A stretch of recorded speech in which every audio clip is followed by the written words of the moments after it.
Doctor Sivanthi Adithanar teachers training institute Tiruchendur இந்த ஆண்டிற்கான admission நடைபெறுகிறது. தொடர்ந்து நம்முடைய ஓபிஎஸ் ஆதரவாளர் புகழேந்தி இணைப்பில் இருக்கிறார். அவரிடம் பேசலாம். இணைப்பில் வந்தமைக்கு மிக்க நன்றி திரு புகழேந்தி. நாடாளுமன்ற தேர்தலில் இரட்டை இலை சின்னம் எடப்பாடி பழனிசாமி அணிக்கு ஒதுக்கப்பட்டது எப்படி என மனு ஆனது தாக்கல் செய்யப்பட்டிருக்கிறது. இதுக்கு உங்களுடைய பார்வை என்ன? வணக்கம், தந்தி டிவிக்கு வணக்கம். இதுல என்னன்னு பாத்தீங்கன்னா, தேர்தல் ஆணையம் 15 மார்ச் 18ஆம் தேதி சென்னை உயர்நீதிமன்றம் வழங்கிய தீர்ப்பில் அதன் அடிப்படையில் இரட்டை இலை சின்னம் வழங்கப்பட்டது என்பதை தேர்தல் ஆணையம் கூறியிருந்தாலும் பெரிய குழப்பத்தை ஏற்படுத்துகிறது. தேர்தல் ஆணையம் என்னன்னு கேட்டீங்கன்னா, ஒருங்கிணைப்பாளர் இணை ஒருங்கிணைப்பாளர் போஸ்டிங் என்னாச்சுன்ற கொஸ்டனை ரைஸ் பண்ணப்போ அவங்க என்ன பதில் சொல்றாங்க, அது இன்னும் நிலுவையில தான் இருக்கு. லஹரி அவருடைய செயலாளருடைய உத்தரவுப்படி அது நிலுவையில தான் இருக்கு, அது இன்னும் முடிவுக்கு வரல. ஆகவே இந்த இறுதியான தீர்ப்பை வைத்துதான் ஒதுக்கிறோம் என்று சொல்லுகிறார்கள்.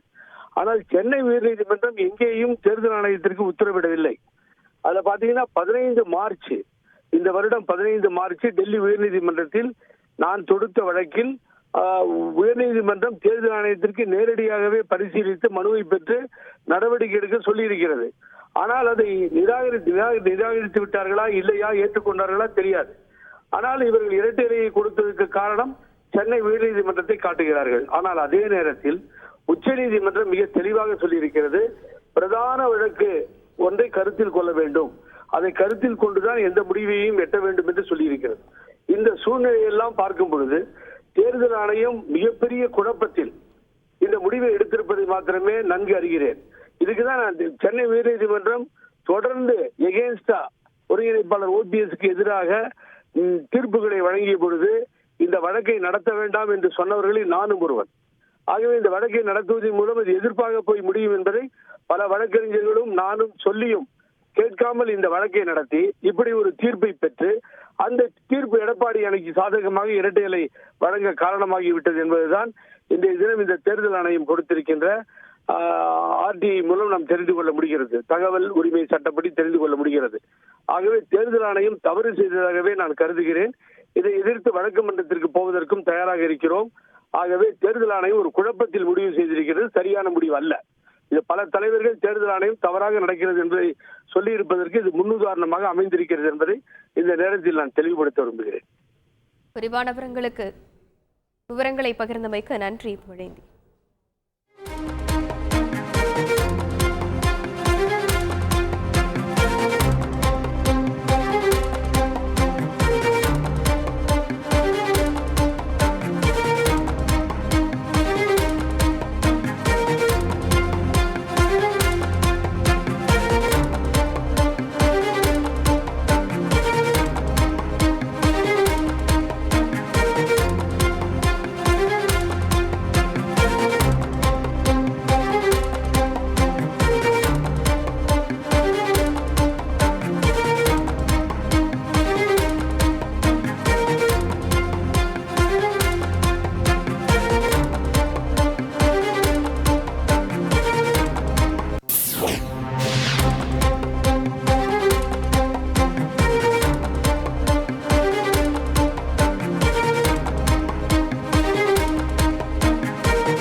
Doctor Sivanthi Adithanar teachers training institute Tiruchendur.